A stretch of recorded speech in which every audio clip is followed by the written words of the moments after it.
मंच पर विराजमान मंत्रिपरिषद के मेरे युवा साथी श्री राज्यवर्धन सिंह राठौड़ जी, अन्य महानुभाव और बड़ी संख्या में आए मेरा युवा साथियों,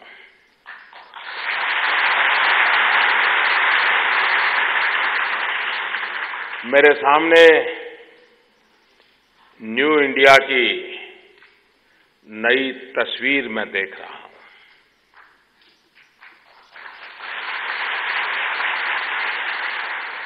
देश के कोने कोने से भाषा भूषा की विविधता लिए रंग बिरंगी माला रूपी मां भारती के आप सभी मनकों का मैं अभिवादन करता हूं।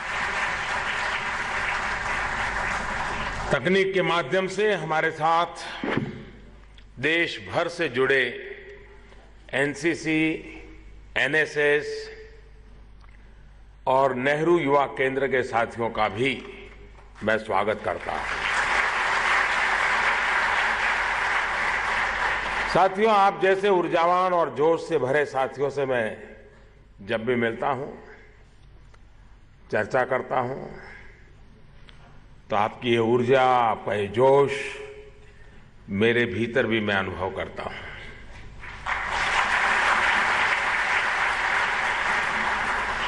आप बीते 2 दिन से यहां पर देश और समाज से जुड़े महत्वपूर्ण मुद्दों पर चर्चा कर रहे हैं।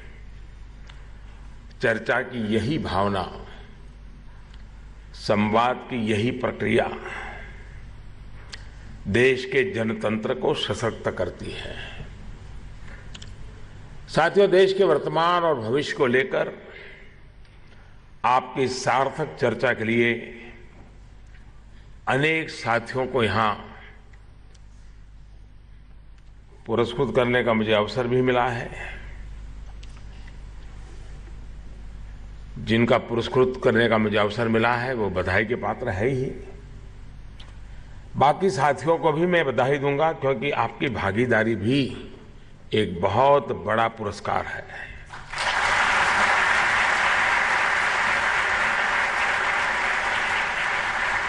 साथियों, इन विचारों को लोकतंत्र, देश और समाज के विमर्श से जोड़ने की हमेशा मेरी कोशिश रही है।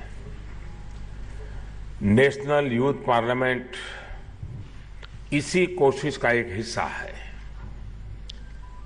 मैंने एक बार मन की बात कार्यक्रम के में बात करते समय इसी एक प्रकार की भावना को मैंने प्रकट किया था, और मुझे खुशी है कि इसको सफलता के साथ मूर्त रूप दिया गया है। लेकिन मेरा इसमें आग्रह रहेगा, क्योंकि पहला प्रयोग था, थोड़ा बड़ा प्रयोग था। अगर अच्छा होगा कि आप लोग इस पूरे कार्यक्रम की रचना, उसमें क्या कमी रही और अच्छा कैसे हो सकता था, विषय अच्छे कौन से हो सकते थे, प्रादेशिक भाषाओं का महत्व कैसे मिल सकता था, अगर सुझाव, और मैं चाहूंगा कि डिपार्टमेंट इसके लिए कोई ऑनलाइन व्यवस्था करे और सभी पार्टिसिपेंट्स इस कार्यक्रम की रचना के संबंध में सुझाव देकर के अगर इसको और मजबूती देते हैं और नयापन, इनोवेटिव आइडिया देते हैं, तो ये अपने आप में एक इंस्टीट्यूशन बन जाएगा।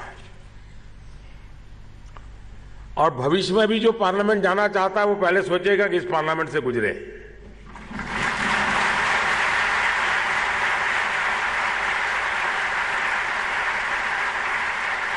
वो भी अपने प्रोफाइल में लिखेगा कि मैं यूथ पार्लियामेंट में इतनी बार हिस्सा लिया, इतनी बार मुझे बोलने का मौका मिला, इतने विषय पर बोला, इतनी बार इनाम जीत कर गया, इतनी बार पिट करके आया।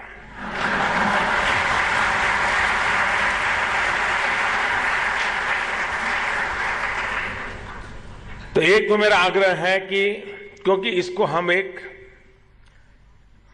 और वैसे भी जो लोग अब मुझे, क्योंकि आप लोग अगर इस प्रकार की स्पर्धा में भाग ले रहे हैं, इसका मतलब कि आप अपने सिलेबस के बाहर भी कुछ पढ़ते हैं।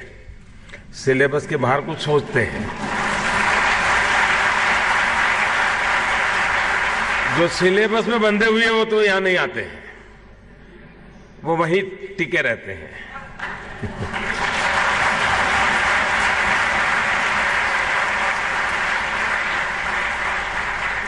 और इसके कारण शायद आप मेरा भी अध्ययन करते होंगे।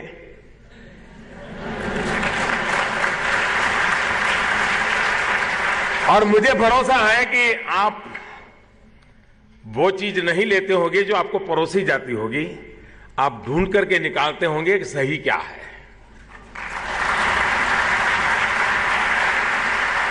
वरना परोसा हुआ माल जरा गड़बड़ होता है।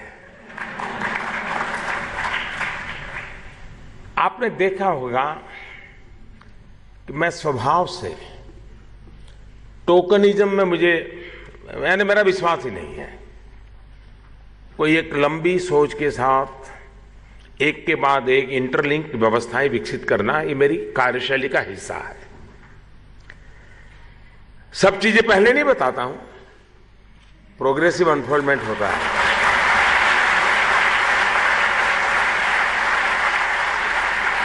धीरे धीरे खोलता हूं।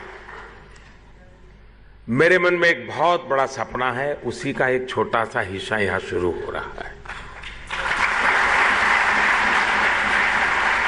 और इसको अगर आपकी भागीदारी से अगर ये व्यवस्था विकसित होती है, और मैं तो चाहूंगा कि हो सके इतना जल्दी इसको सरकार से बाहर निकाल दिया जाए। या तो इसको सरकार से बाहर निकाल दे, या इसमें से सरकार को बाहर निकाल दे।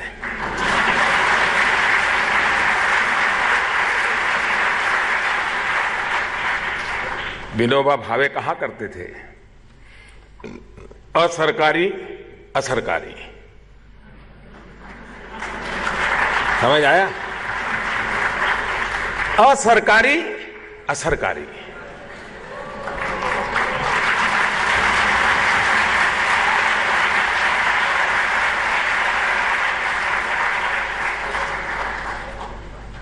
इसका रूप क्या हो सकता है?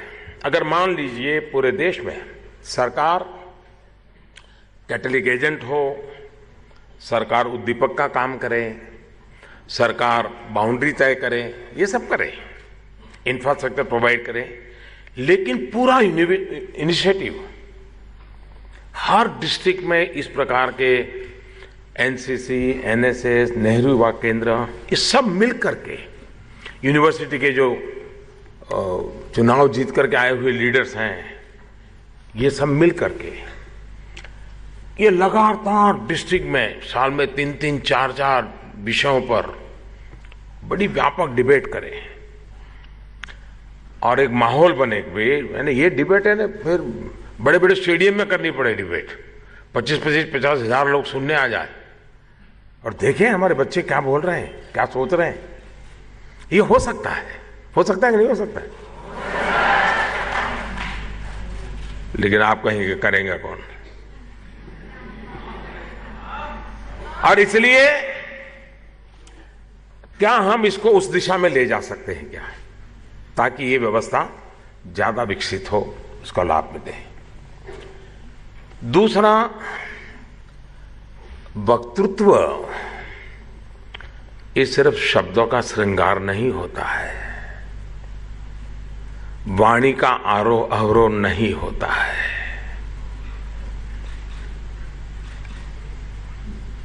हमारे मुंह से निकला हुआ शब्द सही जगह पर तीर की तरह जाना चाहिए।